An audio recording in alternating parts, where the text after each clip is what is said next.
Olá pessoal, estamos aqui para mais um Pensando a Obra, um episódio a cada momento trazendo para você novidades e discussões sobre assuntos relacionados à construção civil. Hoje o nosso papo é sobre a corrupção na construção civil, um tema pesado, discussão aberta, sem tabu, com um especialista no assunto.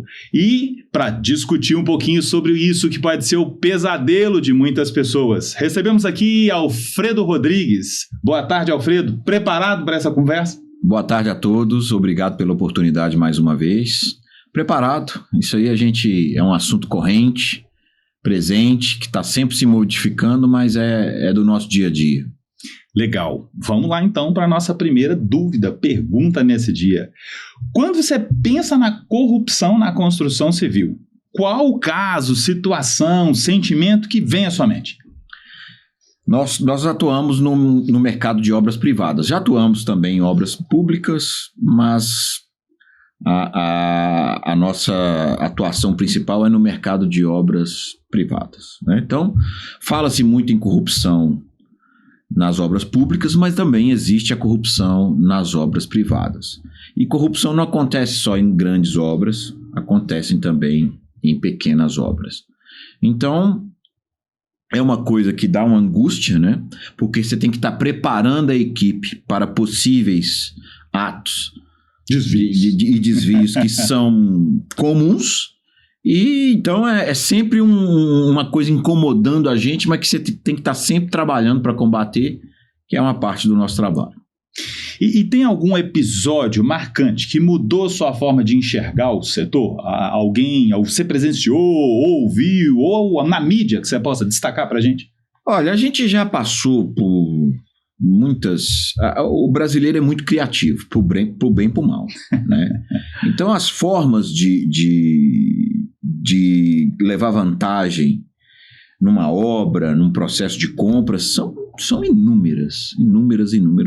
Eu posso citar algumas aqui. Então, a gente está trabalhando muito no mercado de luxo e alto luxo. E no luxo e alto luxo acontecem mais problemas do que na baixa renda. Por quê? Porque se você está construindo Minha Casa Minha Vida, aquelas casinhas se repetem. E você veio de uma obra anterior que também... Então você já cotou quem que fornece o bloco, quanto que custa o preço do metro do bloco, quanto que está um metro quadrado de forma, um metro quadrado de telhado, piso. Como aquilo se repete. E a obra de baixa renda ela é feita de commodities. O orçamento está ajustadinho. Ela é feita de cimento. Quanto que é o quilo de cimento, você sabe? Ela é feita de aço. Ela é feita de forma. Aquela cerâmica custa X.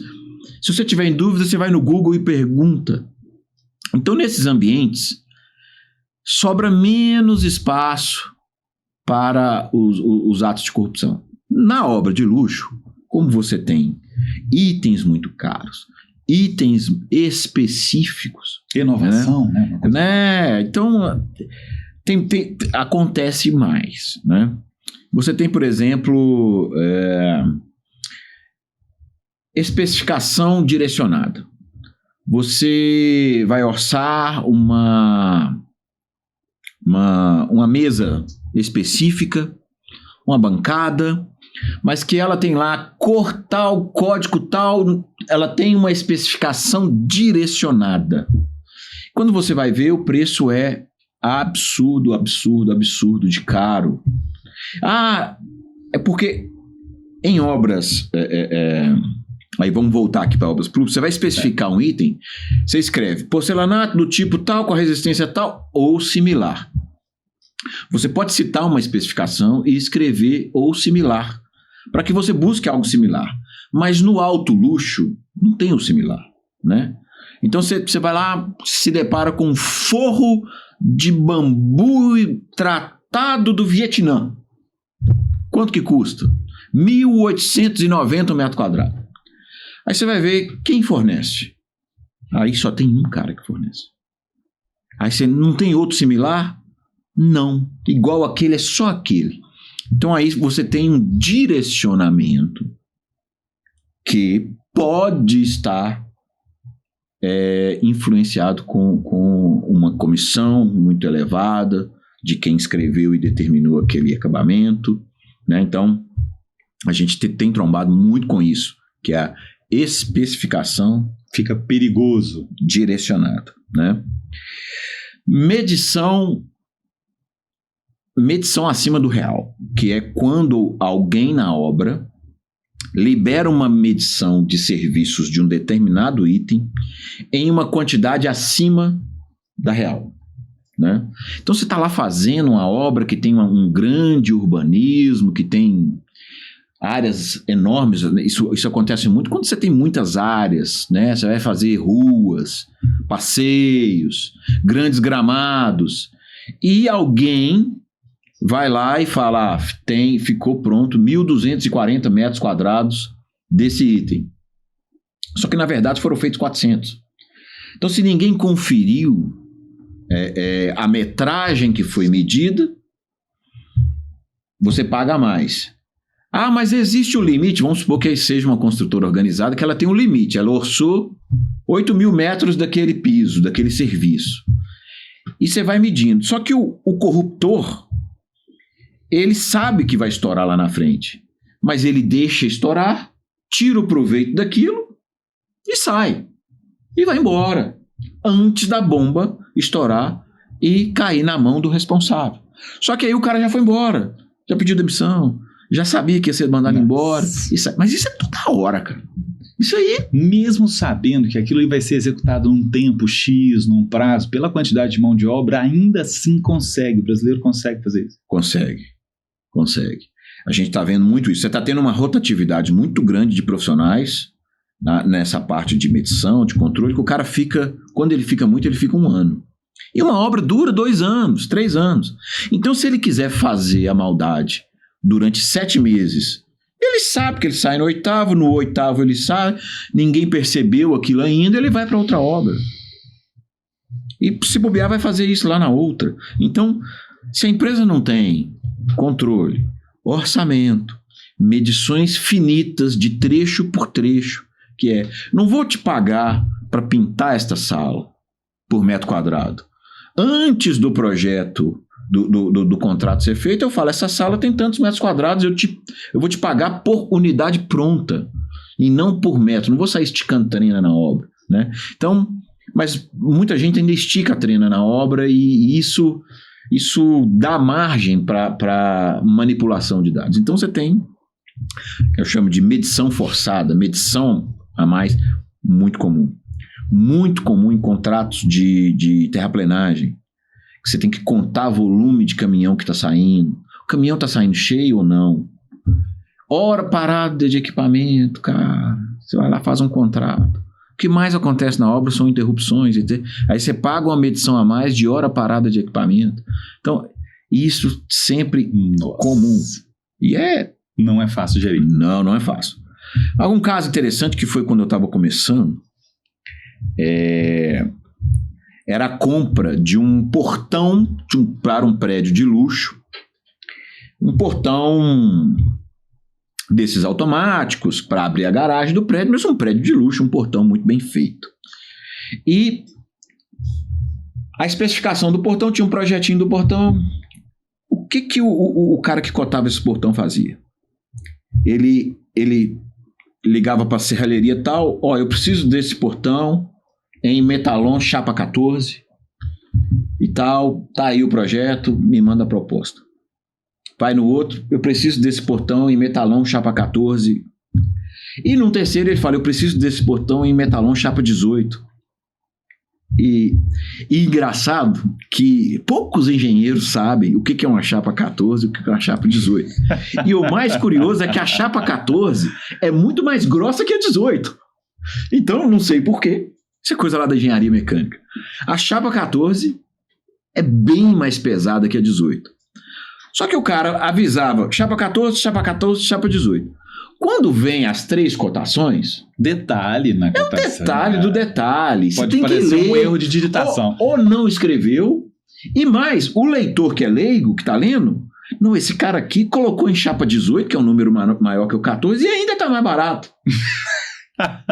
Então, e isso acontecia. Explora inexperiência. Aí, por um detalhe que alguém lá leu o negócio, esse portão tá muito caro. E quando foi ver, viu o problema, foi correr atrás e viu que uma pessoa estava sendo favorecida, forçando uma concorrência que, na verdade, ele privilegiava alguém e ganhava algum. Aí, e era uma pessoa muito velha de casa. Quando foi ver, pega os últimos 5 prédios e olha a cotação de portão. Acontecia a mesma coisa. Nossa. Em cada prédio ele repetia esse ato, porque sabia que passava, e várias vezes. E olha só, a criatividade de entender que quem está lendo não sabe, e eu consigo forçar uma compra de um portão na maldade para passar um portão bem mais leve, que vence a concorrência com uma margem bem maior, que alguém vai ser favorecido. Então, a criatividade vai longe, para pequenos atos e para grandes atos. Tem uma outra também bem criativa, que é o desconto direcionado. Você está comprando elevador para 3 prédios. Alguém está comprando elevador, fazendo um pacote e tal, para um cliente A, cliente B e cliente C. Só que você está na reta final ali com os descontos, você é sócio de um dos 3 empreendimentos. E o que você quer? Aí você vira para o cara do elevador, para aquele fornecedor daquele item caro, olha, você me deu esses 3 preços aqui, na soma dá 900 mil, dá 1 milhão, só que eu quero que o desconto seja concentrado nessa unidade aqui. Aí, no final das contas, é o mesmo 1 milhão de contratação, só que o desconto que ele tinha conseguido igual para os 3 prédios, ele concentrou em um prédio. Desloca para um só. Desloca para um só. Porque... Para ser favorecido de alguma forma. Para ser favorecido de alguma forma. Isso em grandes contratos acontece. Demais. Eu falei de um elevador, porque é um item. Mas isso acontece com essa parte de automação, de sistemas de ar-condicionado sofisticados. Eu já vi isso acontecer em itens muito caros. Pelo nosso papo, pela sua experiência, você acredita que essa corrupção na construção civil virou algo sistêmico, assim? Agora é uma norma e já não é uma exceção? Parece... tornou comum? Eu acho que era pior. Eu acho que era pior. Eu acho que o país está evoluindo devagar, mas vai, né? Os sistemas eram mais frouxos, né? Então, por exemplo, a ordem de compra é um processo que vincula um pedido. Quem pediu? Ordem de compra. A que preço? Quem aprovou? Cotou, comprou. Então, a compra, ela tem o ato, o gasto, ele tem origem numa compra que alguém autorizado pediu. Antigamente não tinha a ordem de compra vinculada. Então, você plantava uma nota que não tinha sido comprada aqui. Então isso era muito comum. Mas aí os sistemas de computador foram evoluindo e essa trilha já foi mais difícil, né? Vão amarrando o processo. Vão amarrando. As empresas escreveram normas, a tal da norma do, no mínimo, 3 cotações, né? Mas eu já falei aqui que como que o pessoal sai fora das 3 cotações, que é manipulando as 3 cotações, né? Essa das 3 cotações, o que tem de cotação forçada, que quem contrata conhece todo mundo, eu preciso que você me dê um preço alto aqui. Eu preciso que você me dê um preço alto aqui. Dá o preço correto aqui, manipulando a venda para alguém, né? Então, pedir 3 cotações não te garante que você está livre de um ato de corrupção. E existem métodos para mitigar esses efeitos. Na sua concepção, é dinheiro, é pressão, é cultura? O que leva as empresas a aderir a essa corrupção? As empresas não, as pessoas. As pessoas. Eu acho que o bem e o mal está em todos os corações, né? Então, você tem a pessoa que se corrompe facilmente, que entra ali e se aparecer uma oportunidade, ela leva. E você tem a pessoa que cria um motivo para cometer o ato, que é, eu fui maltratado, não estou ganhando o que eu merecia, estou trabalhando acima do que eu deveria, o que combinaram comigo não está sendo cumprido, então se tem a chance de eu levar um ali, eu levo. Não foi reconhecido, ele se auto-reconhece. Então ele se auto-reconhece. Então, esse mal que existe em cada um. E tem o cara treinado em vamos almoçar comigo, deixa eu te pagar um almoço, vamos sair juntos para balada. E ele vai levando aquela pessoa que de repente fiscaliza, que libera a medição dele, vai criando um vínculo de amizade, um vínculo afetivo, de almoçar e tal, que ele vai preparando o terreno para... Não, eu estou precisando daquela medição ali, me ajuda nisso aqui. Então, o cara que é treinado em corromper, ele vai devagarinho identificando a vítima, que na verdade não é vítima, né, que se tornam comparsas, para cometer o ato no momento certo. O brasileiro é complicado.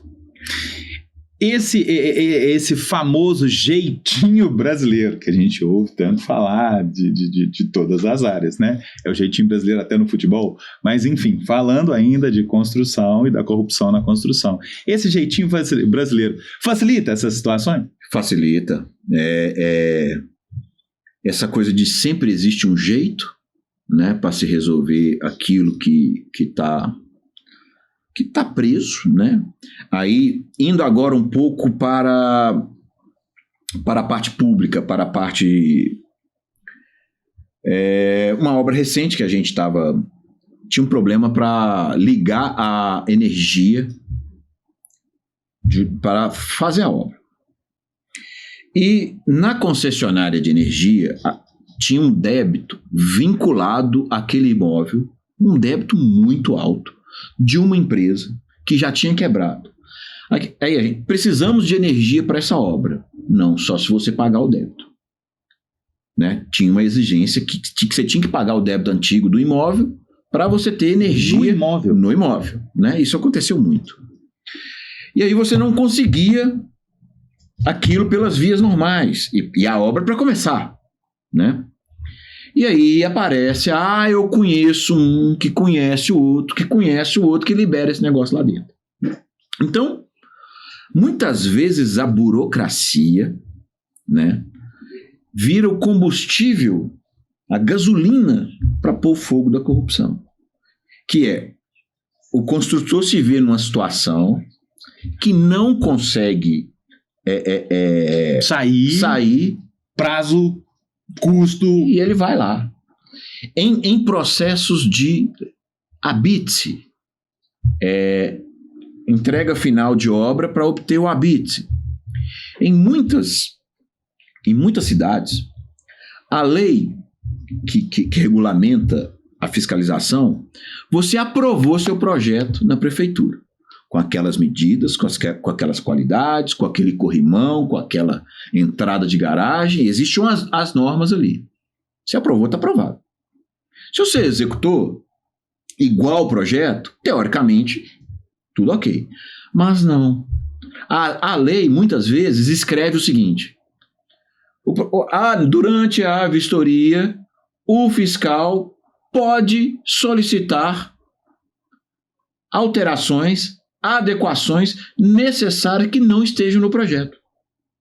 Então, quando uma lei municipal permite que o fiscal tenha o poder de alterar a regra, de pedir coisas que não estão no projeto, que não estão escritas na lei, cara, isso aí abre-se uma margem, porque aí ele tem aquele poder de impedir, não, essa rampa está muito inclinada, está faltando um corrimão ali, não, mas eu aprovei e no projeto não tinha o corrimão, não, mas eu quero corrimão. Né? E aí você põe o corrimão, ele vai lá de novo e aí se você... não, eu não vou pagar essa propina. Eu vou entrar na justiça contra ele. Cara, isso vai demorar anos. que você poderia entrar na justiça. Mas ninguém vai entrar na justiça. Por quê? Você não pode esperar 2 anos para entregar seu prédio. Então... Prédio que já foi negociado, que já tem... Essas leis que colocam poder demais no servidor, elas são combustível para corrupção. Né? Dos dois lados. Às vezes o servidor nem quer, mas o outro lado, não, é mais fácil pagar. Então, isso é muito ruim. E eu espero que a sociedade evolua, que as leis se modernizem para acabar com isso. Mas houve algum momento necessário desse jeitinho, que, né, o jeitinho vai favorecer a corrupção, mas diante de tanta burocracia... Esse problema que eu te falei da energia, que não se resolvia na concessionária, na velocidade que a obra precisava, ligou para o cara que ligou para o outro que resolveu. Né? A criatividade do brasileiro, ela é necessária, mas precisava ser controlada. Pois é. Isso aí é uma coisa... que precisa, nós como o povo como cidadão, como pessoa, né, como cristão, que aquilo não é um ato correto, né? E eu espero que a sociedade evolua. Não vou estar aqui para ver isso, mas eu acho que está melhorando devagarinho, para que cada vez menos a gente tenha atos desse tipo, né? E olha que eu atuo numa esfera pequena de empreendimentos prediais, comerciais, né? Não posso falar por obras de infraestrutura, portuárias, que eu não estou envolvido nisso, né? Mas se existe na obra pequena, existe na grande, existe na média, existe em tudo. E o noticiário, às vezes, né, participa de algumas coisas maiores que acontecem por aí. Como que você acha que a corrupção afeta esse dia a dia na construção civil? Ela cria uma sensação de injustiça, porque quando você sabe o que está acontecendo e todo mundo que está em volta vê, e aquilo cria uma sensação de impunidade. No mercado de alto luxo, como eu falei, essas especificações direcionadas, né? Outro dia nós trombamos com uma bancada de titânio. Nem sabia que existia bancada de titânio, uma bancada de cozinha de titânio. E fomos orçar, ver, apareceu o preço lá da pessoa que fabricava a bancada R$109 mil. R$109 mil. Uau. A bancada. Como é que você consegue 3 cotações desse negócio? Nem no Google você achava. Quanto que estava no orçamento? Uns 15 mil. Aí o que você faz? Você vira para o proprietário, olha, o orçamento era 15 mil. Era do material tal. Agora, no seu projeto de decoração e detalhado está evoluindo aqui, agora ela é de titânio. O preço vai evoluir também. Você vai pagar, vai estourar 90 mil. Vou pagar. Então, para quem vê, para quem está vendo que existe ali um direcionamento, é ruim, né? E a equipe que está envolvida no projeto se sente, poxa, nós estamos lutando aqui para baixar o preço disso. Lutando, batalhando, fazendo... E me vem umas pauladas dessa, né? Então,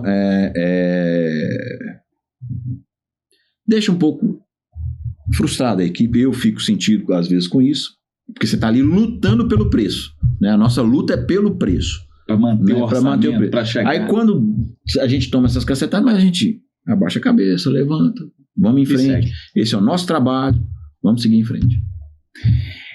A gente, às vezes, ouve, talvez a palavra esquema, ela é muito forte, porque é um termo muito pejorativo, principalmente no Brasil. Mas você já sentiu que perdeu uma oportunidade, foi prejudicado por não aceitar participar de algum esqueminha, assim, para conseguir fazer avançar, pegar um contrato, fechar um negócio? Sim. Há uns 10 anos atrás, na época da Copa, estava tendo umas PPPs, parceria público-privado. E depois que a PPP ela é efetivada, ela começa a operar, você precisa participar. Existe um processo que você pode ser, uma empresa igual a nossa, de consultoria, pode ser uma empresa fiscalizadora, que avalie o desempenho da operação daquela PPP, né? Então, eu tenho uma parceria público-privada de um equipamento público que vai funcionar. E eu posso auditar o funcionamento daquilo para ver se ele está performando de acordo. A gente foi procurado na época para participar. Porém, o resultado da auditoria, o resultado da avaliação mensal, ele tinha que passar por um crivo do próprio operador. Então, olha, eu te indico, você entra aqui, participa, te ajuda a vencer, mas quando você vencer, eu quero saber dos resultados antes de você apresentar. Quero combinar com você o que você vai falar sobre os resultados da operação. Já passei por isso. Nossa. E aí, poxa, que pena. Era um contrato tão interessante da gente participar que não vale a pena, né? E nem se você falar assim, não, eu não vou colaborar e vou participar para ganhar e para te fiscalizar. Ah, meu amigo, não fala demais não que você pode ter outro tipo de problema. Então você tem também que saber com o que você mexe, né? Porque mesmo você tentando participar da forma mais correta, você pode ser retaliado de não entrar em um esquema de um ou outro lado. Então determinados nichos por isso que a gente não tem na nossa carteira obras públicas, porque a gente prefere ficar longe disso que a gente não quer. Então vamos ficar só no privado, porque é o ambiente que a gente conhece, que a gente domina e que eu não tenho que fazer conchavo com ninguém para poder prestar o meu trabalho. De obra pública eu quero distância.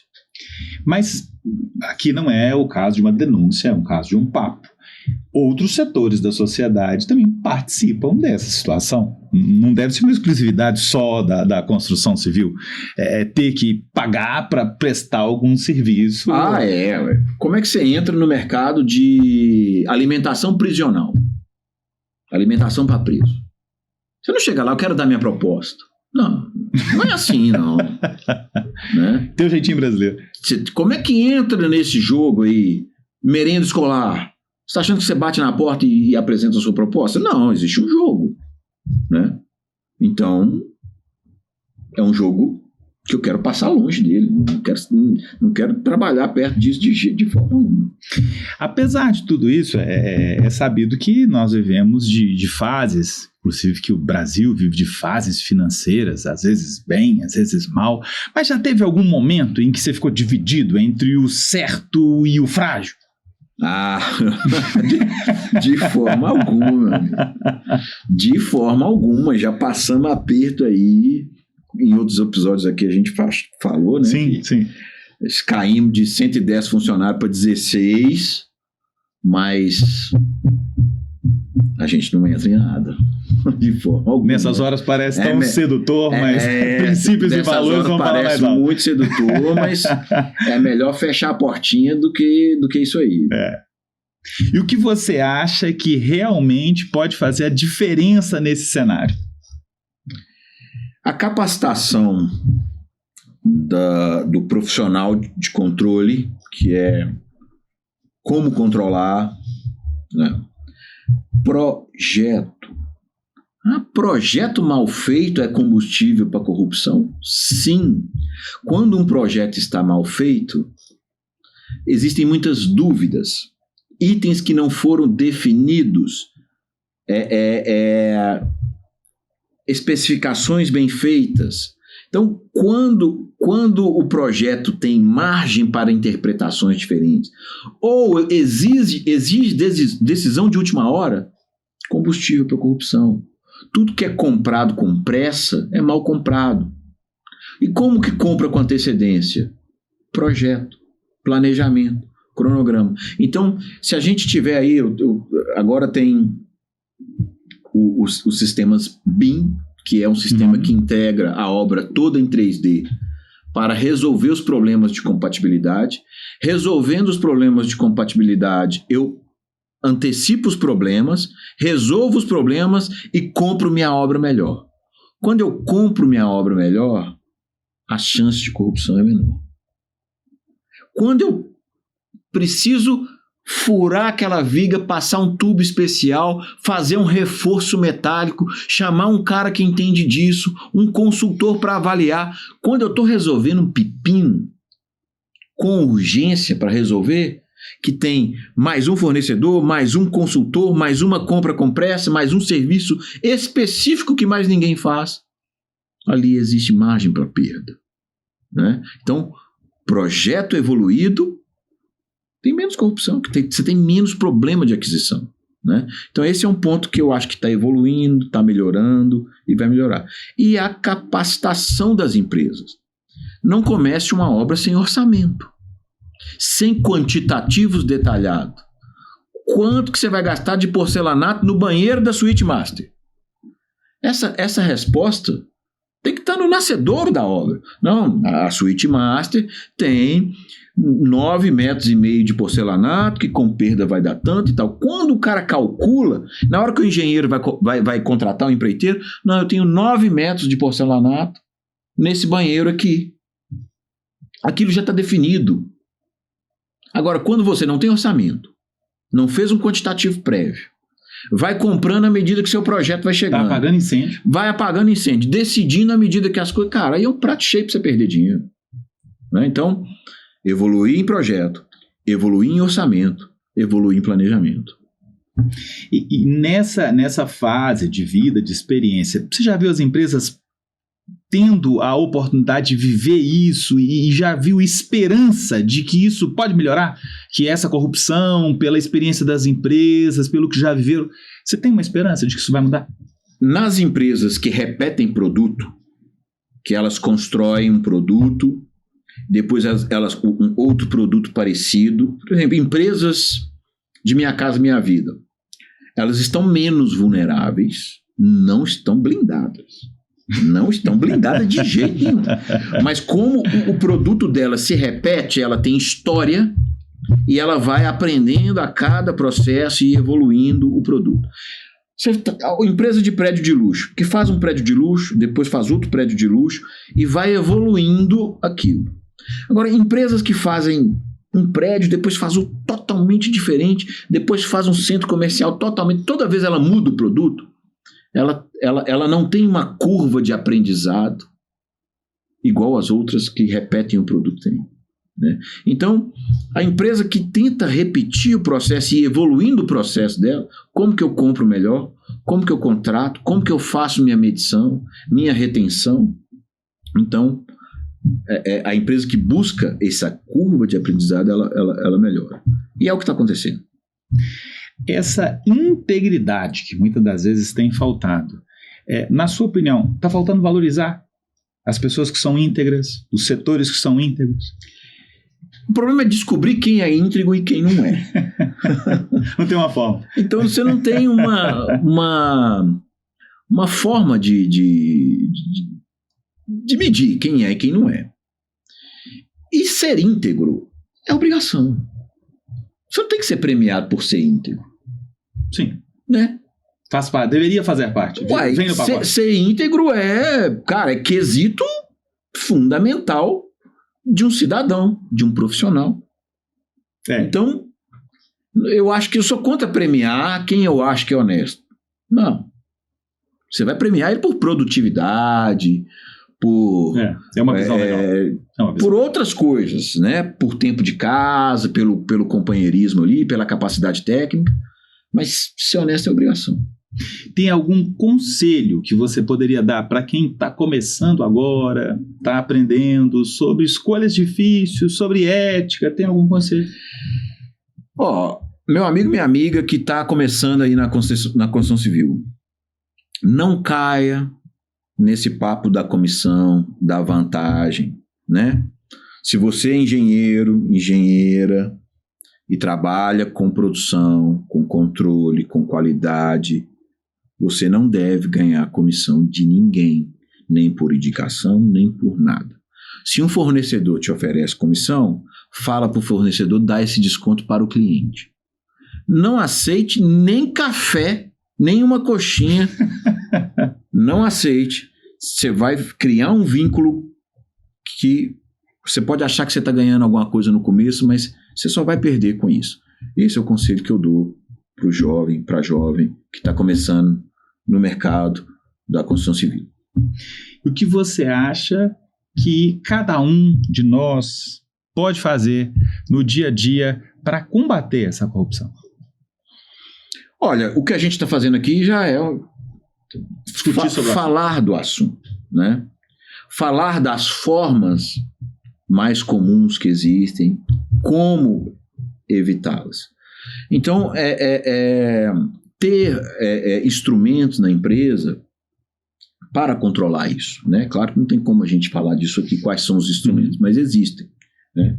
Então, a melhor forma é reconhecer que esse problema existe.